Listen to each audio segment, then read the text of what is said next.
A couple of years ago, I had written a book, Signs of the Times, on the historic markers that the Historical Society put up. So it just made a good deal of sense for me to follow on, write this book. I spoke to a number of you trustees, and I appreciate very much the help you gave me. Several people wrote me things and spoke to me about what they had gone through, what they remembered. I did some research work from our own Historical Society files, and I went to a couple of the newspapers and got some from them. I went to Grace Church and got some information from Grace Church and from some other sources and put this book together. What it basically does is show what happened to the Massapequas in the years after World War I, from roughly 1945 until 1985 when I ended. And people might look at that and say, well, fine, this happened everywhere in the United States, and that's true. We became a suburban society after World War II. But what's interesting about the Massapequas, and it's kind of unusual, is that what happened here was a wholesale change of what was here before. There were about a dozen mansions that existed on Merrick Road. Some of you may remember them. And they existed here for a long, long time. The first one was Tryon Hall, which was built in 1770. And over the years, some of them were destroyed, some of them became unoccupied and eventually burned down or were torn down. But you know, that was unusual. There weren't that many people living here in 1945. And most of the people who were living here were either members of the Floyd Jones family or were related to the Floyd Jones family in some way, or were servants of the Floyd Jones family. Now, after 1945, of course, World War II had ended.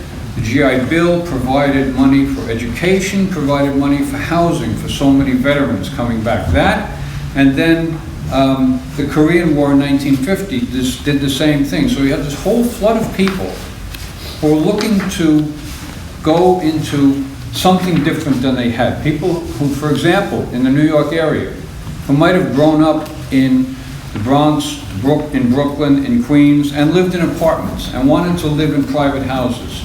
All of a sudden, these private houses were available. And we probably all know something about Levittown. 17,000 houses, believe it or not, built in the period 1947 to 1950. Those are relatively inexpensive houses. They cost roughly $6,000, $7,800, $8,000, excuse me. The same type of thing happened here in the Massapequas, as the housing stock that was not available in Levittown all of a sudden became available out here. And the kind of the eastward movement of all of the housing that was built in Long Island, first Levittown, going to the end of Nassau County, going out to Suffolk County, and so forth. So I looked at a lot of that information and I started to put it down, and then it struck me, it's interesting to see what was here before.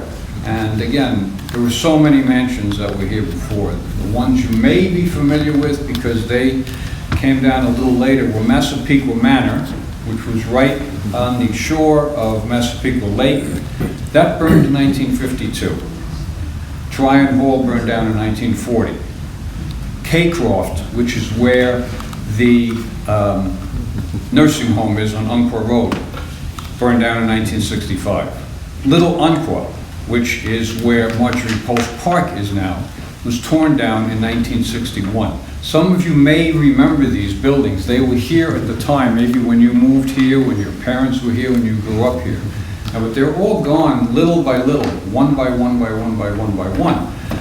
And what took their place? Well, there were so many things that could have taken their places, but the general idea was if you're going to tear down a building like, let's say, Umpqua, which was where Ace Hardware Store is now, or the Red House, which is over by the border with Seaford, you're going to put something here that people can live in. And then so many houses that were built in this period after 1945 were built by a number of different builders. I compiled a list of about 15 builders, and it's probably more than that. These are ones that I just saw when I was going through the Historical Society files, and they were building houses in various parts of the Massapequas, North Massapequa, over the east part, Massapequa Park, all of these areas. And even, in fact, there were houses that were called the Cadillac houses. They were the expensive ones. They cost between $10,000 and $12,000. They were the expensive ones. They were built where Massapequas Manor was, which is just to the east of Low Lake, where Lakeshore Drive is today. And you know, they were kind of the houses that were being built at this particular point. So what's here now? From the old times, not that much, obviously, anymore. The only house that was built, and that's a Floyd Jones family type of house, is the rectory across the street, where Grace Church is now. That was built in the 1870s and became the rectory for the people who lived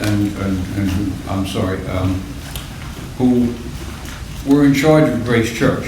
And it's one of the few, and maybe really the only one, of those houses that's still around now. It's not as big, not as imposing as some of the other houses, and I wish, regretfully, that I had a picture to show you of Massapequas Manor, which is a really beautiful house with huge columns in front and a gigantic driveway coming up. Or Holland House, which is where St. Rose of Lima Church is now, which also had a very, very large and elegant driveway coming up and going back. These are all gone now. Grace Church Rectory is one of the few churches that was one of the